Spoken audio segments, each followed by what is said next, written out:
online broadcast network, AfterBuzz TV. Over 20 million weekly downloads in over 150 countries, and your number one source for after-show entertainment.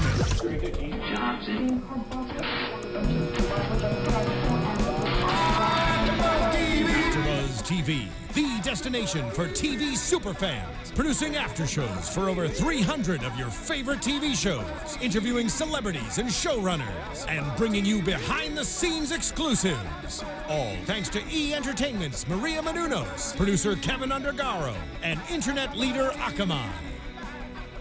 Now, let the buzz begin!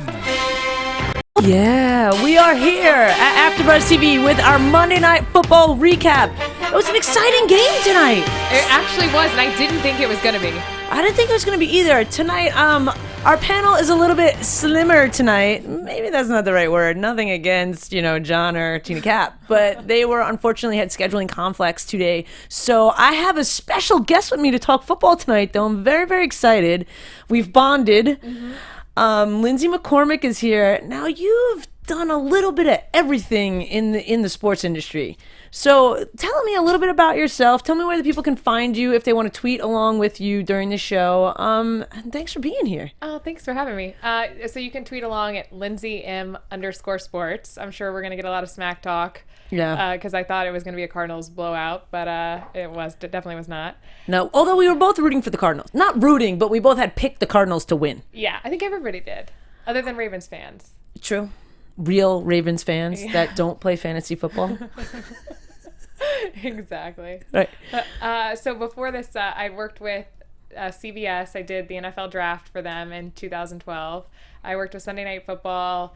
Let's see. I did the Super Bowl. You've been everywhere. Yeah. You've been everywhere. You've done, locker room interviews, sidelines. Yeah. Like, you really are in it. And for me, it's such a pleasure to have another woman here who knows sports to talk about it. It really is fun. Because it is. We enjoy it just as much as the men, and sometimes it's a little bit hard to get our opinion heard, so to speak. So I'm really glad that you came here, and, it's lovely to have you. And we did watch the game together, guys, so that's always fun, too. We get to watch the game, and then we just come right on live, so we'll bring you some stats, our analysis, stuff like that. Sometimes we'll miss up something here, there, everywhere, but it's just because it just happened. We've got a fantasy stat guru has our back on the chat thread in case we need a stat. He usually finds them. So going into this game, we have the Baltimore Ravens versus the Arizona Cardinals. And again, like you said, I think, actually, though, on our panel, 2 people picked the Ravens. Really? I picked the Cardinals, and I think Tina Cap picked the Cardinals, but John picked the Ravens, which I thought was a weird pick. Yeah. But I feel like it was almost like they were due. The Ravens were going into this 1-5, and the Cardinals were going into this 4-2. So, of course, you would pick the Cardinals, but I don't know. I thought that it was, I had this fear that maybe the Ravens would do for a win. I did too, but then I remember how well the Cardinals played at the beginning of the season, and I saw the issues that Carson Palmer had in the 2 losses, which were mainly in the red zone, and I knew if he could address those issues, then they would be good. Yeah. How do you think? Do you think he did address those? Because, all in all, I feel like he had a solid game tonight, but you do see little things. Yeah. Like, for me, at the end of the game, the intentional grounding, it's like sometimes stuff like that, when the pressure gets to even these seasoned quarterbacks, it's like malfunction. Yeah. Something happens. Why do you think that happens? I don't know. I mean, I guess they're human. True. They're not the guys that we put the posters on our walls of. They are human, and they make mistakes, and especially when there's a lot of implications on the line, Yeah. It's just interesting to me, the things that happen during the games, again, the comeback at the end of this game, which we'll get to, a little bit later. But we had some really, going into this, we both agree that the Cardinals have a great secondary. Yes. There's a lot of versatility there. Yeah. And I feel like the Cardinals not only have a great secondary, but they've got a lot of weapons on offense as well. Yeah. Which is, I feel like a lot of teams, there's always the one guy that shines on the offense and the one guy that shines on the defense. Yeah, well, the Cardinals have Larry Fitzgerald, so he's like that guy. But then, like we were talking about when we were watching the game, Carson Palmer used so many different weapons in that game. Yeah, I mean, you had Chris Johnson who rushed for 122 yards. Yeah. Former Jet, I know. But and little things stuck out to me, like when you have someone like Chris Johnson, who again, it's like the extra effort. I've been seeing a lot this season, the extra effort of the players, the heads up game. There's a lot of that. For week 7, there's a lot of that happening, and that makes me excited because, the more and more of these refs and the more with these flags, the more and more I feel like the players are also getting in tune with the game and what they need to do to keep the edge in order to win. Mm-hmm. Well, I'm just excited. I remember Chris Johnson when he was with the Titans and then with your Jets, and it's just exciting for me to see him kind of make a comeback. Yeah. And this game, I think, was the start of that. Yeah. I totally agree with you. And he is, it's interesting because when was he signed to the Titans? Do you know by any chance? He was there for 4 years, I want to say, through 2013. And then he was with the Jets just one for 2014. Right. So he's been, this is his 6th year in the league. Yeah. So, and again, that's, number one, that's somewhat of a long career for some of these guys. Yeah. And the fact that it's the roller coaster, again, just kind of makes him human. Mm-hmm. We saw Joe Flacco. I mean, I don't know what's happening with Joe Flacco. I mean, again, he has that thing that most vet quarterbacks have at the end. He can try and get it together and have the comeback. Yeah. But I don't know. It's like, I mean, the Ravens last year were 10-6. Mm-hmm. Now they're 1-6. Yeah. Like, what's happened? What do you attribute that to? I don't think he has many outside weapons. Yeah. I don't think he has any weapons. Like, who's he consistently got? Well, he's got Steve Smith. That's true. It's his final year. Yeah, that's true. But other than that, I think they're in trouble. Like, how bad of trouble? Like, what do you think their season's going to be? I mean, Joe Flacco's still a decent quarterback, so it's not like you're dealing with, I don't know, Johnny Manziel or somebody like that. Right.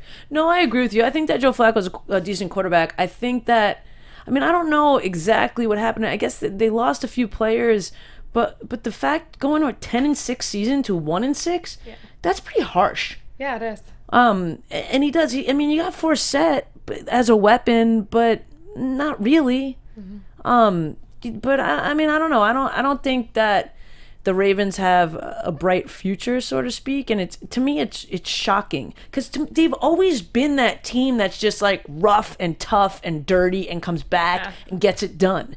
And they're not. Well, they've got Suggs who's out, so that's like your main pass rusher, and without him, you're gonna struggle on defense. Yeah, he's such a big part of that defense. Well, and I think the offensive, the line too is not helping because it's like you've got Forsett who had 12 carries for 36 yards, and on the opposite, you got Chris Johnson who had 18 carries and 122 yards. So it's like it's just not happening. Very interesting. And again, the Cardinals too, they've had some changes too. I mean, they have a new defensive coordinator. Mm-hmm. I mean, Coach Todd Bowles is now with the Jets, which I'm very happy about. But I feel like that team, they lost Antonio Cromartie as well. So they've lost a few key D, but they still have a very good defense. Yeah. So that's kind of, you have a good organization when you have that play and plug situation almost, where it's like you can plug in a new coach or you can plug in a new player and there's just somewhat of a foundation where they actually just keep winning games. Mm-hmm. The one thing I love about the Cardinals is they have such a great secondary. They're somewhat young compared to the rest of the team. We were looking at the ages for all the players, and a lot of those guys are really old, but they have a young secondary that's really talented. They're also such versatile players. Right. So they can do different packages. You have one guy playing safety, and then he can also play nickel. You've got so many different things you can do with all of those players. Which is kind of awesome because in this day and age, I feel like those are the players that are worth more in a lot of ways, and it's because you can do all that, and you never know. Not only can you play them there, but if for some reason, I mean, things happen on the field where you're set up for something and something else happens, like those players know how to react in that. You know what I mean? Like they don't get beat as much because their head taps into 3 different methods of being on that D. Yeah. So I feel like that is really exciting. Again, this game, I mean, it was a lot more quote-unquote interesting game than last Monday with the Giants and the Eagles, but I feel like again it wasn't that exciting, intense. The end the end was exciting, but it was never an intense like you kind of always thought the Cardinals would win until the very end. Yeah. And I just feel like, there's a lot of that happening now. Like there's a bunch of blowouts that happened this weekend. I mean, the Texans got blown out. Yeah. I mean, like there's a lot of Well, their quarterback missed the flight. Yeah, that's crazy to me. Mm-hmm. The fact, and it's funny because we were talking about this earlier. We cover Hard Knocks here at AfterBuzz as well, and we covered that. And Ryan Mallett, slept through practice at one point in time too, and he had to come in and he had to apologize to the coaches and he had to do this whole big thing. So something's happening there. Like, how do you run late to your plane? I mean, I guess you just don't have your priorities in order, or you need a better cell phone or alarm clock. Or you're making that much money, have someone come to your house and give them a key. Yeah. Give the maid a key. Give someone a key in order to get you situated. Like, how do your teammates not blow up your phone when they realize you're not on the plane with them? I wonder if there's trouble, and we've seen this in multiple organizations, and something we want to touch upon too, but I wonder if there's trouble in the locker room and they just don't care. Maybe. You know what I mean? Like, because you and I, or normal people, would think that, you would call your quarterback. You'd be in contact with the quarterback. You might talk to him in the morning. You would think. But because no one's calling him and this is the second time it happened, maybe they're just over it. Maybe. Which is interesting because I feel like a lot of locker room is, we go back and go ahead. What are you gonna say? I was gonna say, he also doesn't strike me, and I covered Ryan Mallett when he was at Arkansas. He doesn't strike me as the leader, such as Peyton Manning or Drew Brees or some guy that's going to come in and dominate the locker room and really be that leader for your team. He doesn't strike me as a quarterback that would do that. Well, it was interesting because the quarterback battle that was happening with the Texans for a while, that was exactly what I was saying as well. He doesn't strike me, he doesn't have presence, and we've talked about this with other quarterbacks too. The presence on the field, clearly it's not as important as the talent or the arm strength or being able to get out of the pocket, whatever, but the presence on the field as a quarterback, like, you're the leader of the team. You have to show up on time. You show up early, you know what I mean? Like, you do things like Aaron Rodgers does. You buy every one of your players a freaking TV and this for Christmas because you're like, they protect me, you know what I mean? Like, you have to set the standard for everything that happens. You can't be oversleeping. Like, that's just crazy to me. Yeah. It's crazy to me. It seems like a guy that doesn't want that job very bad. Exactly. And I don't know. Like, he didn't have the starting position in the beginning. He got it. Will he lose it again? Who knows? I don't know. I mean, I'm available if the Texans need a quarterback. Oh, really? All right. She's available. Oh yeah, see, we've got people in our Jonathan, who's actually not here because he's not feeling well, but he is normally on the panel. The team does not like him, so I feel like it's kind of clear that that's what's happening. Yeah. Okay, back to the game tonight. Again, I feel like it was a slow game. It was, Johnson ran in for a touchdown. Then it was like a couple field goals. We had, although Matthew, his defense, again, we keep going back. I feel like we just keep going back to the Cardinals defense. His defensive play, that play where it was such a clean block at the end zone, the focus, and you had mentioned that he'd been having a couple bad games. No, he was on a roll, and then he just had a bad game last week against the Steelers, and so I feel like this was his way of making it up. Like, you could tell he was wanting to play really well in this game. And because you've interviewed a lot of the players, you've spent time with a lot of the players, is that a pattern? Like, do you see that if a player has a couple good games and a bad game, he gets hard on himself and he bounces back? Or how long in your career, have you seen it? Is it usually the next game they bounce back? Sometimes, is it a few games? Like, do you have any opinion on that? I think it depends on the player and their personality and how competitive they are. Tyrann Mathieu seems like he was the honey badger in college. Yeah. He seems like the guy that works really, really hard and wants to do a good job.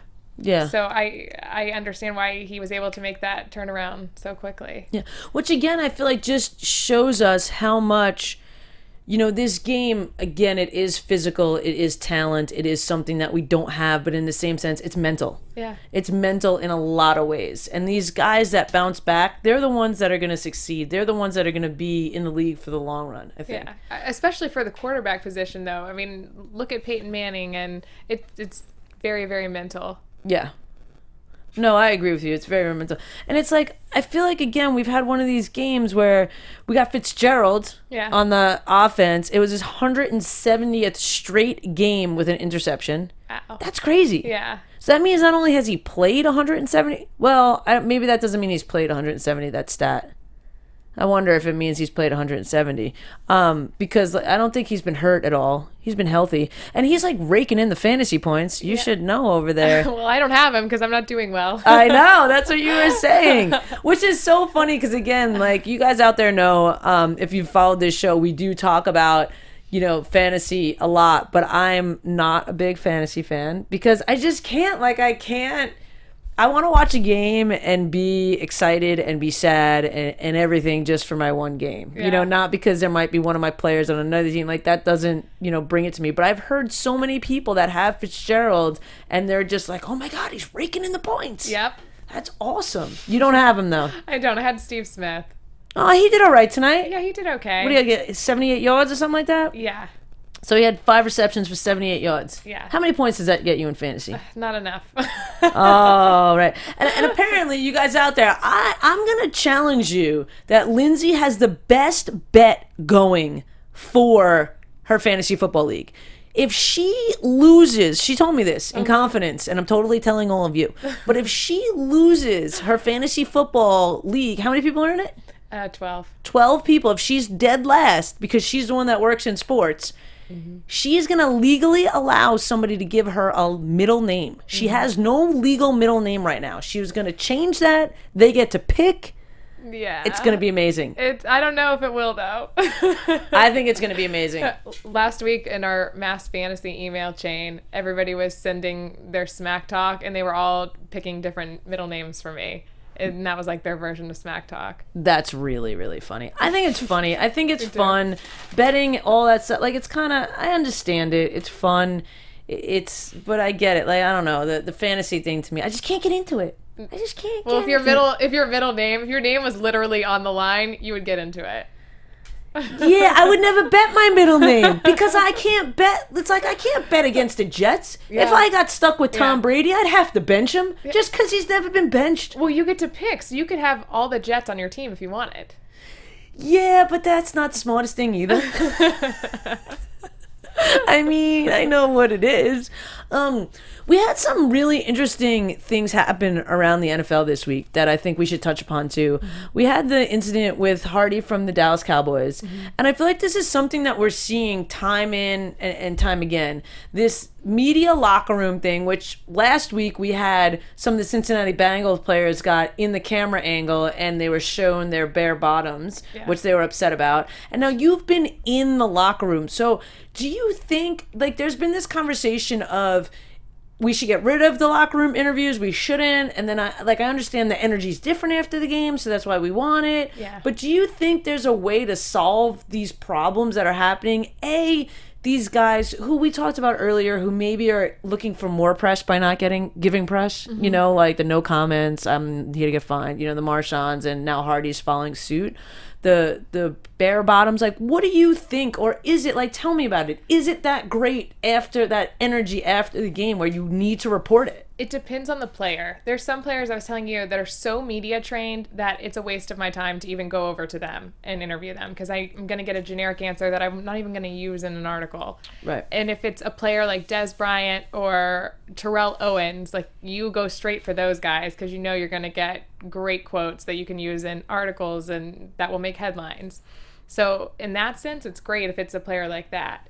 But do you think there's a way to have them stop before they go to the locker room, or is it necessary? Because what is it? You get like 15 minutes in the locker room or something, right? Afterwards, do you know what it is? It depends on if it's the home team or the away team. Because the away team, they need to make a flight, so you're on a deadline. Okay. So you go in there, and that's why it's a little dicey that we're interviewing these players while they're coming out of the showers, because all this stuff is trying to happen. They're trying to pack their lockers up so that they can make their flight. Got it. And I'm trying to get my quotes for my whatever I'm working on that week. And so everybody's trying to do their job at once, and it's just chaos. And some people are better at staying on the task at hand, and others are not. Right. So I think it's on a player it by just player by player and by basis. player by team. Is there anything that stands out to you besides the ones you mentioned about like Dez and the people that are just so, aware of the media? And because I really feel like at the end of the day, without the media, these guys aren't going to get paid. Without the media, there's no game, really. Right. There's no commercials, there's no press, there's no nothing. So, I get there'd be something, but it'd be like soccer if there was no media and no commercials and no paying. Yeah. So it's like, I get that some people are just really appreciative of it, but some people just probably don't want to do it at all. Oh, I mean, I think it's in their contract when they sign, and the NFL has made it a rule that the players have to talk to the media. So it's like anybody else. Everybody has things they don't want to do in their job. Right. So this is just one of those things. Some players love it. Some players hate it. But I feel like because it's your job, you're supposed to put a smile on your face when you do it. Eh. No, I hear you. All right, well, let's get back to the game. What else about the game, stood out for you? I mean, again, for me, it was kind of definitely way better than last Monday. Still kind of a mediocre game, but at the end, again, it did get interesting. For me, just watching the very beginning was the Ravens defense is not one of the best. And so how good they played, especially in the first quarter, was something that stood out to me. Yeah, they were even leading in the beginning. Yeah. Yeah. No, I definitely agree with you. I also agree that, we're talking about the Ravens defense. It's interesting because they showed a stat that the defense coordinator has been there for, I believe, like 4 years, but one of his previous places, he was the Patriots defensive coordinator too. And you would think that, not that the Patriots are the end all be all, but you would think that coaching coming from that would improve and it wouldn't be something that's, getting worse as they go on. Because I feel like, again, the Ravens this year, they made a turn. And I'm not quite sure. I can't put my finger on why that turn was made, but it's definitely, something needs to give or change there. Well, they lost Torrey Smith to the Niners, and but it's one player. I know. It's like you can't be a solid team if you lose one player and you fall apart. You go 10-6 last year, 1-6 this year. Like, how does that happen? That's crazy to me. It's crazy. Well, you lose a presence in the locker room like Ray Lewis, and that's true too. And that happens, and yeah, I feel like it's almost like they're deflated. Well, and Ray Rice was such a big part of that offense too. Yeah, no, I get you. I feel like there is, and you don't see that. Not adrenaline because they're all like playing and hard in the moment, but you don't see that heart out on the field from the Ravens, I don't think, because it was always that heart that like it was almost like you were like, oh crap, we're playing the Ravens. When you like your teams, you're like, oh no, somehow I don't know if it's gonna be good, bad, ugly, dirty, clean, but it's gonna be complicated to beat the Ravens. Is usually I feel like across the board what the feeling was. They're just not playing with passion anymore. Is what it is. No, I totally agree with you. And the Cardinals are. I mean, they're 4-2 going into this game. Now they're 5-2. Again, they've got multiple weapons on the offense. They've used Brown, they got Johnson, they got Ellington, they got Fitzgerald. And it's so funny. I keep in my head hearing Fitzpatrick instead of Fitzgerald. But they do have that, and it really is that supporting cast that's so important, in these games to win these games. Mm-hmm. We had some really craziness at the end of the game with the Ravens. We had, first of all, Palmer, again, did that intentional grounding, which led to them getting the ball. And it was really funny because when we were watching, we're like, 2-minute warning. And I was just like, all right, well, maybe, especially because my game yesterday, the Jets-Patriots game, there was like 1 minute and 13 seconds left, and we got a 55-yard field goal, an onside kick, and then a crazy penalty, and we lost because that's what we do. But it was like, I'm like, they got 2 full minutes. Yeah. We're going to come back. They had a 31-yard pass to Givens, which was awesome, and then Gilmore again, and it's just like, it's just crazy, and then it's one of those things where it was the perfect bad ending. And then Flacco just throws an interception to Jefferson over the middle into the end zone, and it's like you get there, and it's just like. Pff. Well, the thing that I love about Flacco, from an entertainment standpoint, is you never know what you're going to get, like when the game is on the line. Right. Like it's either going to be something epic or an interception, like tonight. It's true. It's very true, and I feel like, and again, Flacco falls into this category. It's almost like you don't know where to put him because he's not overrated because he's not really rated. He's not necessarily underrated because he's not that great. Yeah. But when you think about him, the faces and the names and the other quarterbacks that come into play for me is like Drew Brees, Peyton Manning, and not that he's as good as them, but he's in that same club with them, so to speak. But it's like he got this short end of the stick. Maybe, but he has a ring, so That's true, but so does Eli Manning and Drew Brees. Yeah. So I feel like it's very it's almost like. Right now, I feel like out of the three of them, Flacco is, definitely the third. No question. Yeah. Which, it's unfortunate, because I feel like he is, I feel like he's a good guy. Like, you want to, have a drink with him, because it's like, he's always just like, all right, I'm here. Right? Yeah, him and Eli Manning. I love all the memes on Instagram of Eli Manning. Yeah, well, I've told you Eli Manning to me, and we talked about this last week, to me, it just always looks like he has poop in his diaper. It is. It's just literally like he already... Something is always wrong. When you see him in those commercials too, it's just like doo doo doo. Like the internal song in his head is doo doo doo doo doo doo doo doo. Am I wrong? No, you're not. You're exactly right. All right. So I feel like Oh, you know what was really interesting came up again? That's something that's current that came up for me in this game that you were telling me about was Rashad Johnson from the Cardinals secondary. Mm-hmm. He's only got 9 fingers. Yeah, he lost one in 2013. Yeah, which is interesting because there's so much talk about the Giants' Pierre-Paul. Mm-hmm. So I feel like if this guy's got what's really going on with the Giants? What do you think's really going on? Do you think he'll play again? Well, he reported to the facility this week. He did? Yeah.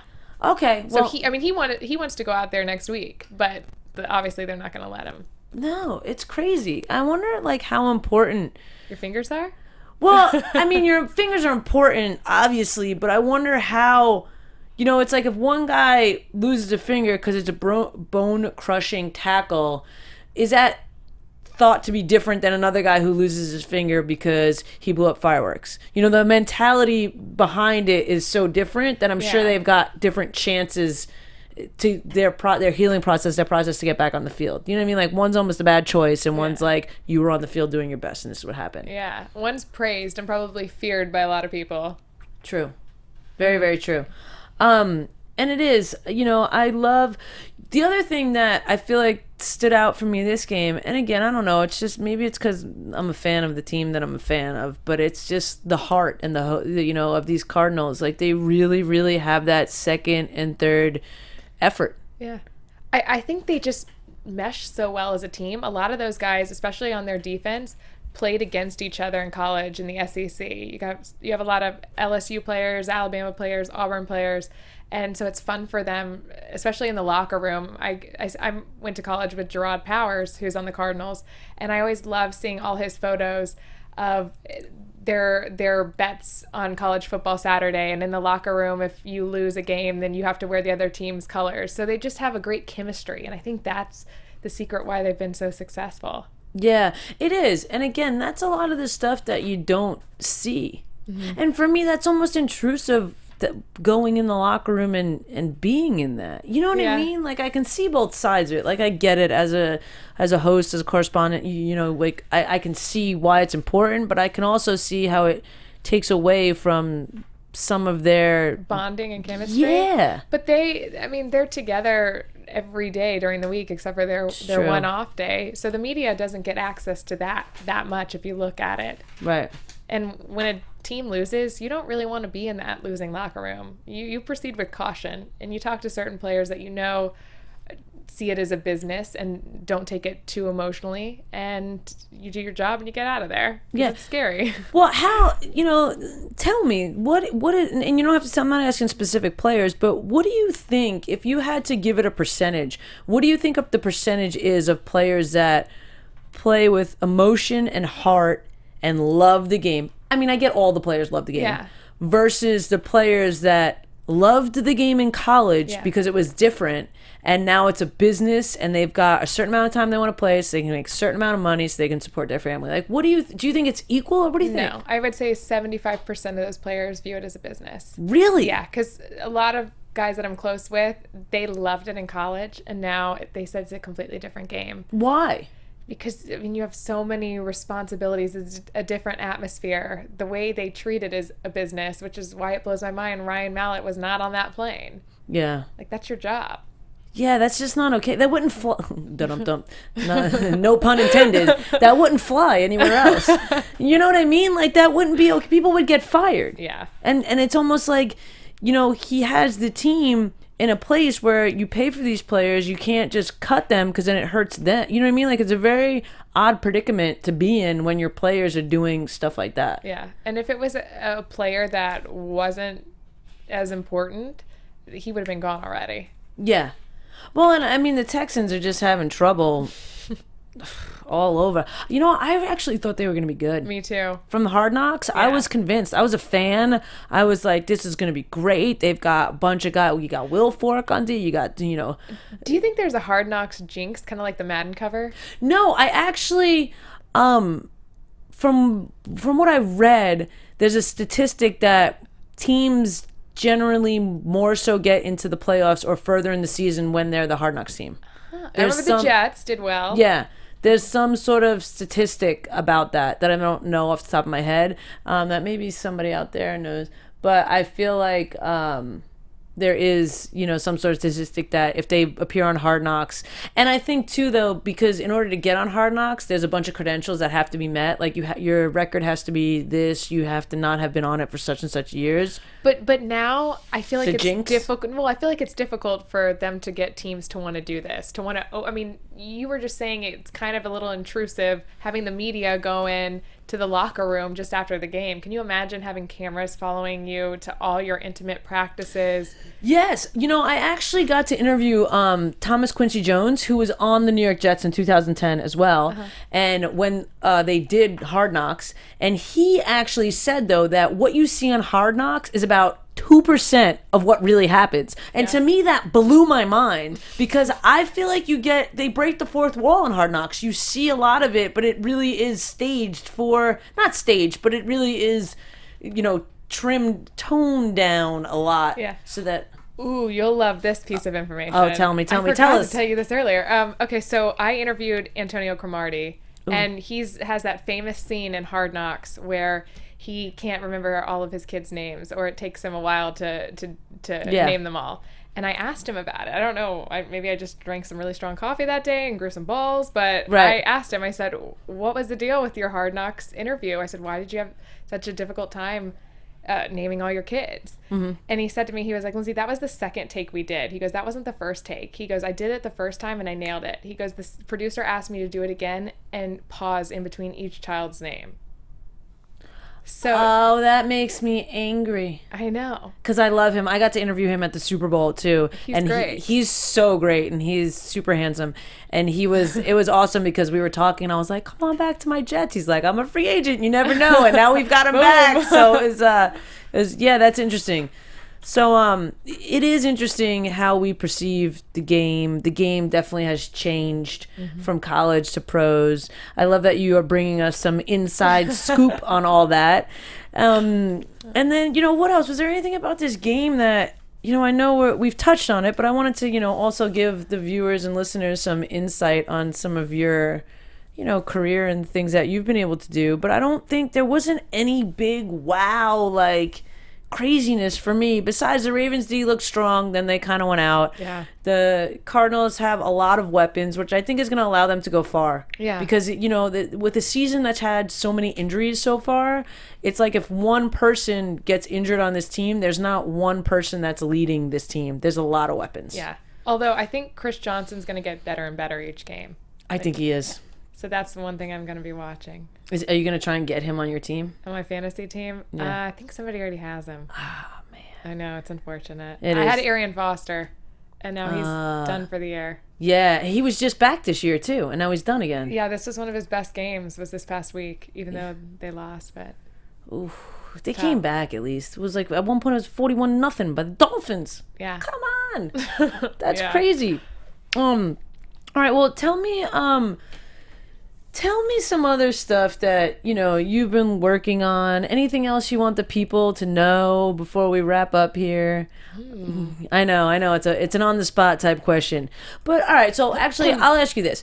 You've you've been around, you've interviewed, like we said, the NFL draft, the Super Bowl. What was the most, because you're an athlete, you love the game, you love sports, you're open if they need to sign you, the Texans, you're available. I'm the agent for that deal if that needs to happen. My parents live in Houston, so I already have a home. We're good. You're a local hire, it's fine. Yeah.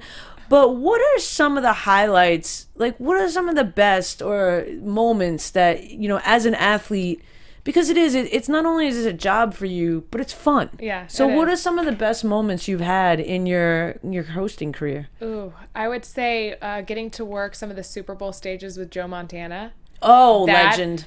Yeah, we were talking about how certain players just have an aura about them, and you can't explain it. Like when you're next to them, it's just something that radiates from them. And Joe Montana, I just sat there in awe. I was like trying to focus on work. That, and then the Mayweather-Pacquiao fight. Not the fight itself, but I did all the lead-up coverage. And there was something just magical about that weekend, and being in MGM Grand and being surrounded by all the greatest boxers of all time that were there watching the fight. It was just special. Yeah, no, it is, and I think that's what sucks you in about sports. It's the feeling, it's the non-tangible, undescribable feeling when you're in the same room with some of these people. When you watch the game, we were talking earlier too, it's like Sunday's therapy for me. Yeah. It's like I just sit and watch football all day. The world shuts off. I don't need to hang out with anybody. I'm happy by myself with the football game. You know what I mean? But it is, when you're an athlete, it's like it just, especially nowadays with all this outside noise of the social media, the this, that, and the other thing, it's literally a time where you can shut it all off and you're just there. Although I do like watching games, and I guess this is just me being obsessed with social media. I love watching games and being on Twitter at the same time, because I love, like, I see a play and I'm like, oh my gosh, I can't believe that just happened. And then I want to make sure everybody else felt that same way. And so I'll go on my Twitter feed and it'll be like, wow, oh my gosh, did you see that? It's fun. I can understand it. And maybe it's because I'm a little bit older than you, so it's like different for me, sort of. But I can understand that. But for me, it's like, I don't even think to tweet. Like Monday Night Football, I love it. I would never think to be like, Forsett got the ball, the D fell asleep, touchdown. You know what I mean? Like I would never think to be like, Mateo's sick play at the end zone. I'm like, I look at you and I look at the TV and I'm just like, yes! And that's like, it's for this. Yeah. But everyone else is experiencing it, and and I get it, and it's great, and it's changed and different, but it's very interesting. You're still living in the moment though, which is a beautiful thing. Social media takes away from that. It does. And you know what else was interesting fact today? The Ravens defense is the third in leading in sacks. It's the third team, which I found shocking. Really? Yeah. I'm pretty sure that's what they said. I can't see our chat up there. Or was it the third worst? Because they don't have Suggs. No, but they had Danville. Yeah. Who was the third. I don't know. But yeah, I feel like Fantasy Stats Guru or Jonathan, if you guys can look that up. But I'm pretty sure that it said something to that, which I found very interesting, because I didn't see, there wasn't a lot of sacks. Yeah. The Cardinals had no turnovers. Yeah. The Falcons had two. The Ravens had two turnovers. Nothing else. I mean, they had... The statistic that actually stood out to me the most was that the Cardinals had almost twice the amount of yards. Yeah. Would it have 842 or something? No, I think it was like 400 and something. No, and then what did the Cardinals have? The Cardinals had 400 and something. Oh, the other one had 200. Yeah. Okay. Yeah, so it's just interesting, and it's like yards, possession time, like that's what wins games. Yeah. I feel like overall though it was a lot of solid football played. True. It was, nobody really made that big of an error until the very end. Yeah. But, the rest of the drive leading up to that moment was great from Flacco. Yeah. No, yeah, I agree with you. It was, which is interesting that you say, because there was some solid football playing, but it's almost like we're trained to see the really crazy or the really terrible, and that's more exciting. Yeah. You know what I mean? Which is terrible. But it was just some solid football plays. There wasn't that many flags. I mean, there was some. Yeah. There was some plays that were, terrible. But I feel like in the same sense, it was very, textbook football. Mm-hmm. The only other player that stood out to me was Floyd on the Cardinals. He came through. He got the touchdown at the end. He was very he was a key player for the game, which is another weapon. So there was like 5 weapons. Yeah. Who would your player of the game go to tonight? Chris Johnson. Yeah. Yeah. If you had to pick one on the Ravens, who would it go to as well? If you had to. Well, I need to check my fantasy score, and if that's the case, Steve Smith will get it. All right. Well, I don't think he got too many points. I don't think he did either. No, 5 carries. But a win is a win, right? A win is a win. I will take that. All right. Well, anything else you'd like to let the people know before we wrap up here? I mean, they've been following me on Twitter today, and you guys have been tweeting your questions and stuff. So are there any questions anyone has? Let's take a viewer question. We've got time. We've got time for a question. Let's see. You guys, thank you guys so much for watching while we get this question. We got, hit that subscribe button on YouTube. We got SoundCloud, iTunes. Give us some stars. We will hopefully have the full panel back next week. Unfortunately, like I mentioned, Tina Cap and Jonathan. Jonathan is feeling a little bit under the weather, so give him some love. And Tina Cap had a scheduling conflict, so we miss them. We love them. And you have a question yet? No questions, more comments about the end of the game. Oh, yeah? What you got? Yeah, I have a lot of angry Ravens fans. They're just upset with their team, not with us. So that's good news. Good. No, it is upsetting, but that's what it's about for me. It's like you win, you lose. It's upsetting, but you feel. Yeah. No matter what it is, it makes you feel on Sunday. You're like free to feel. Yeah. Well, that's the problem with the Ravens. They don't feel enough right now. They need more passion. Yeah, it's true. It's true. You guys, you fans out there, you Ravens fans, you need to share that passion with your team. Because I think at the end of the day, the Ravens kind of have a good team. Yeah, they do. I don't think they're terrible. They're not like a laughingstock team like like the Detroit Lions. Not that they're a laughingstock team, but you're like, oh my God, what's happening with the Lions? Like just every week you're kind of like, oh, the Ravens might pull it off this week. Yeah. But, clearly they didn't. Sorry for you Ravens fans out there, but congratulations for you Cardinals fans. And one other thing that we do before we leave, which I'm going to have you participate in, and we're going to have to make some sort of bet. I'm not going to make you change your your middle name, but we're going to have some kind of bet. Okay. So we are going to pick we pick for 3 games. Okay. So what we do is we do next Monday Night Football. Perfect. Which is going to be the Colts versus the Panthers. That's an easy game. Okay. And then we're going to do the next consecutive games for each of the teams that played tonight. Okay. So we got the Cardinals versus the Browns at Cleveland, and the Chargers and the Ravens versus the Ravens at Baltimore at home. So who are you going to pick for next Monday Night Football, the Colts versus the Panthers? Oh, Panthers. They're on a roll. All right. And it's not just Cam Newton. I mean, the defense, everything. They looked great last night. They did look great. And just real quick, I want to touch on Cam Newton. I feel like we talked about this earlier, too. We have that class, in that 2-3 years of the new drafts of quarterbacks. You got the Cam Newtons, the Andrew Lucks, all that. Like 2 years apart they were? I think 1 year from the draft. Yeah. 1 year from the draft. So it's like you've got these quarterbacks, and no one kind of believed in Cam Newton in the beginning. They did, but there was all this bad media, bad press about him. And then you've got Andrew Luck, who was like the golden boy, and this, that, and the other thing. And it's very interesting to me how a lot of these other quarterbacks shot right up and did amazing in the beginning, and then they're kind of like falling RG3. off. RG3. And now they're kind of like falling off a little bit. But you had Cam Newton, and he was like slow and steady climbing, and he is just on it. He's classy in his interviews. Yeah. His team is together. He's just winning games, and he doesn't care. Yeah. He just wants to go out there and play football and win games. He does it all right. Well, and he's very camera aware. I saw a player tweet this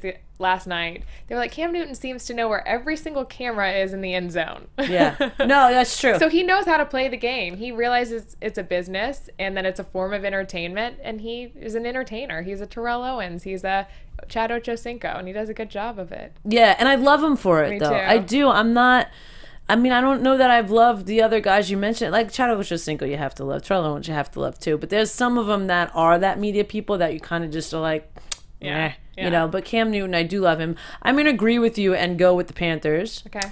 So then we've got the Cardinals versus the Browns. The game is in Cleveland. Who are you picking for that? I'm picking Cardinals. They're on a roll, too. All right. I feel like I'm going to have to pick the Cardinals, too. We might not have a good bet here. We might just have to be friends then and not bet against each other. And then we've got the Chargers versus the Ravens. Oh, this one's tough. Are you gonna make it interesting and pick the team that I'm not picking? I might. I actually Philip Rivers might pull it together I know, that's what I was thinking. because they just got spanked again. But the Ravens are due for a win. They only See, have one win. That's what I said. That's why that's what everyone said last week too. That's why I was like, oh, maybe they might win. Don't look at mine. I kind of want to go with the Ravens. I know it. You know what? I'll make. Oh wait, no, because I got all these other people too. All right, Okay. I will. I'm gonna go with. It's tough. What is the Chargers' record right now? Let's see. We can't see our chat thread. If the engineer could make that happen, that'd be great. Awesome, thank you. All right, so Jonathan is picking the Chargers, the Cardinals, and the Panthers. Oh, Okay. all right. Oh yeah, he's a Chargers fan, and so is the other girl on the panel here. They're both Chargers fans. So I'm gonna have to go with you and go with the Ravens, All right. just to keep it interesting. All right. All right. So we'll just go against them. What's our bet? Are we doing a bet with them? Yeah, Jonathan, what are we doing a bet with you guys? We'll figure that out. Should I just go Chargers so that we can have a bet? Yeah. All right, I'll go Chargers. What's our bet? I don't know. You'll teach me how to parallel park or no? I'll teach you how to. If I win, you have to wear a Jets jersey. Oh gosh. Okay, deal. And Deal. if you win, what do I'll wear the jersey of your choice on the show. Oh, well, it's gonna be Cam Newton. You'll enjoy that. Yeah, that's true. All right, whatever. We'll pick something funny and we'll tweet about it. Deal. All right, sweet. Well, thank you guys so much for watching. Lindsay, thank you so much for coming. It was really a pleasure to watch with you. What is happening? Oh, the noise. And where can the people continue to keep up with you? Again, on your Twitter, Instagram, what's that handle? So Twitter's at LindsayM_sports, and my Instagram is Lindsay McCormick Sports. Awesome, and you guys can keep the conversation going with me. I am Stef Z with an F, so it's IAMSTEFZ. Also, check out, I just recently partnered up with an ex-NFL player for a clothing line called Rare Breed, so check it out, rarebreedlifestyle.com. Thanks, bye-bye. From executive producers Maria Menounos, Kevin Undergaro, Phil Svitek, and the entire AfterBuzz TV staff, we would like to thank you for listening to the AfterBuzz TV network. To watch or listen to other after shows and post comments or questions, be sure to visit AfterBuzzTV.com. I'm Sir Richard Wentworth, and this has been a presentation of AfterBuzz TV. Watched kinda the... Buzz you later. The views expressed herein are those of the hosts only and do not necessarily reflect the views of AfterBuzz TV or its owners or principals.